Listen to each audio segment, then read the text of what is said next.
From the late 1980s to the early 2000s, waves of transparent products hit the shelves, from Crystal Pepsi to the iMac G3. This was a marketing fad known as the Clear Craze. Consumers could suddenly purchase clear versions of electronics, beverages, mouthwash, and even gasoline.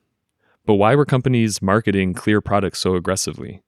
And were they actually healthier, as many claimed? Yeah, so this was a big breakthrough for marketers because it's been a tried and true marketing strategy for a long time to just release products in new colors when you want to sell more of them. But there are only so many in the rainbow.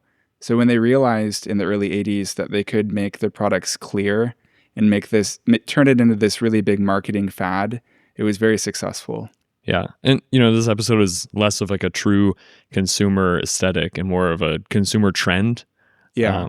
It's not a consumer aesthetic because this was greater than that. It influenced like a multitude of different consumer aesthetics. The most famous being Y2K futurism, which incorporated a lot of clear and transparent plastics into the aesthetic. But there are others that were throughout the 80s, 90s, and early 2000s that also like used clear products. Yeah. I've been excited for this episode because old Macintosh computers are very dear to my heart. Not, the ones that we'll be talking about the most here, but kind of their direct successors. So this is going to be fun. Yeah, this is a topic that has been on my list for a long time. Like it was on the list for me and Joseph, and we just never got to it. And I picked it, to work on with you, not knowing that you had this interest in early computers. Like you actually own some of the iMacs we're going to talk about today. Yeah, or used to own, but yeah, I've played around with them quite a bit. Yeah. So. Did you sell those or are they back home in Buffalo? Well, there were like two that were kind of like, I like co-parented. I owned one and then it was like living at my friend's house for a while and then he also got one. So there were just two at his apartment. Yeah. So he must have taken both of them back with him, I think, from where he's from.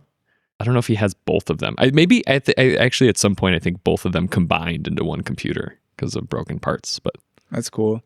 Yeah, I mean, they used to be really expensive machines that cost over $1,000, but now they probably resale for like less than $100, right? Yeah, they're especially the ones that we had. They were like a dime a dozen. There's some pretty rare ones, but yeah, and cool colors. Yeah, yeah.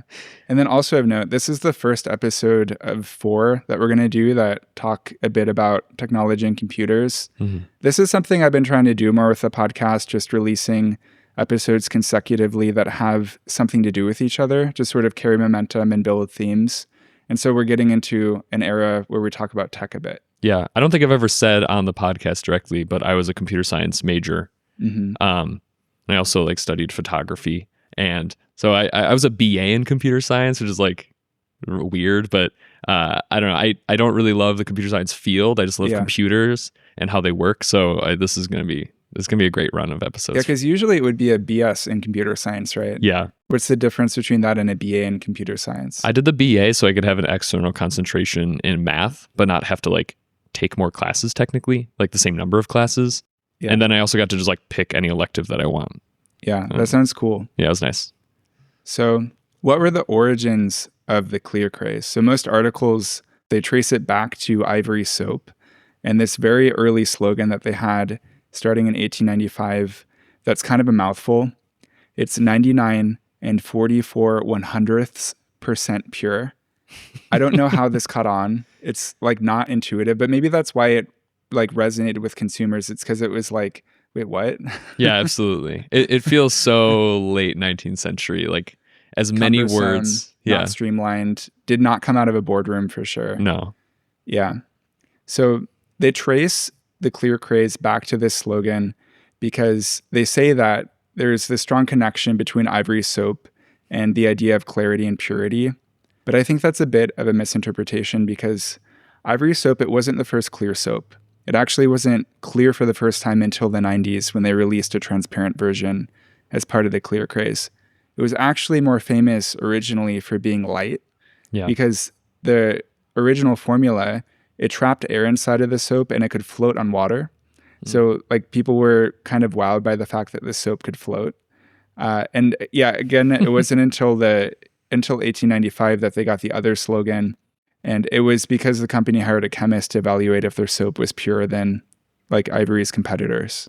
Well, also part of this soap was that it was kind of elevated from normal soap, because